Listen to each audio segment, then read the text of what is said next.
Si on veut comprendre les propositions des candidats à la présidentielle en matière de modèle social, on a deux solutions. Soit on cherche des informations factuelles, et là on va trouver sans problème. La plupart des programmes sont découpés en petites vignettes, cliquables, facilement digérables. La retraite, 60 ans pour Mélenchon ou le FN, 64 ans pour Fillon. Dupont-Aignan et Macron coupent l'apport en deux en choisissant de conserver l'âge de départ d'aujourd'hui, c'est-à-dire 62 ans. Les fonctionnaires, il y a ceux qui veulent préserver leur statut et ceux qui veulent le remettre en cause. Moins 300 000 fonctionnaires pour les Républicains, moins 120 000 pour En Marche. Et chacun y va de son corps à protéger des coupes franches. Les profs, la police, pour d'autres c'est les hôpitaux. Ah oui, c'est sûr que ça devient difficile de vouloir assurer la sécurité, l'éducation, l'accès aux soins pour les citoyens, si on tranche dans les effectifs qui sont déjà maigres. Parce qu'en filigrane, c'est un modèle social qui se dessine. Et là, on entre dans le deuxième cas, celui où on cherche à comprendre quel modèle de société nos candidats sont en train de nous fabriquer. La question de fond, derrière celle des fonctionnaires, c'est est-ce que les services publics doivent se penser en premier lieu en termes de dépenses et de dette publique ? Quand France Insoumise débute son chapitre social sur l'exigence de ne laisser aucun niveau de vie tomber sous le seuil de pauvreté, Debout la France et les Républicains parlent, eux, de charge, de poids, de modèle social bien trop généreux. Mais pour qui il est bien trop généreux, ce système ? Eh bien, pour cette catégorie floue qui est tapie derrière la plupart des mesures des candidats de droite, la catégorie des tricheurs, des fraudeurs, des profiteurs. Et là, ils ne parlent ni d'eux-mêmes ni de Google. Quand on sait que la fraude au RSA, c'est 335 millions, et que l'économie du non-recours au RSA, c'est 5,7 milliards, que la fraude aux impôts sur les sociétés, c'est 27 milliards. En fait, le modèle que nous proposent les Républicains, le FN, Debout la France ou En Marche, c'est un modèle moral.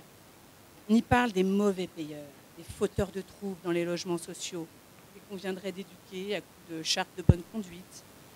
Et bien sûr, on y parle aussi de punition.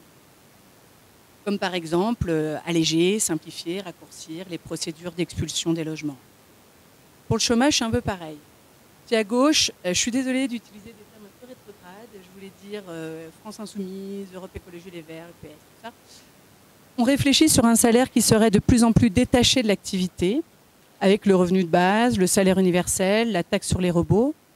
Chez Fillon, Macron, Dupont, le salaire, c'est avant tout un moyen de récompenser le bon travailleur et de le distinguer du feignant.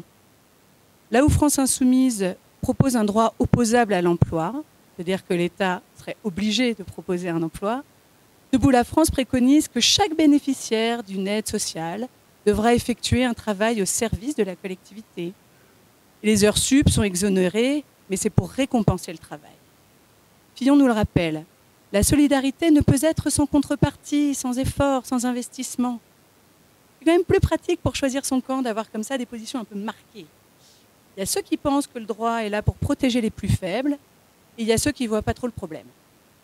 Dans le programme des Républicains, on veut refonder le Code du travail pour le faire reposer sur la confiance entre les acteurs et faire le pari de la responsabilité du salarié et de l'employeur.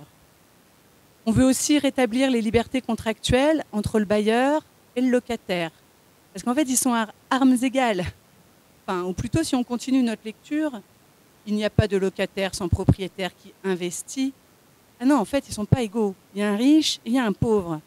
Et c'est bien comme ça. Parce que le riche, en fait, lui, il investit. C'est pareil un peu dans tous les secteurs.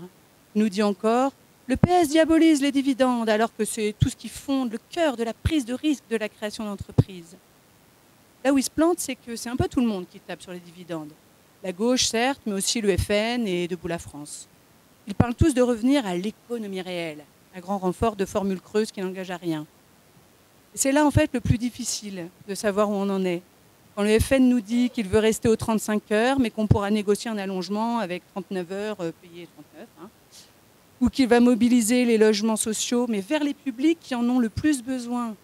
Ah, on se dit, ouais, super, c'est une bonne idée, ça. Avec Macron, on a moins de portes ouvertes enfoncées, mais on a l'impression qu'on va nous faire avaler le paillasson.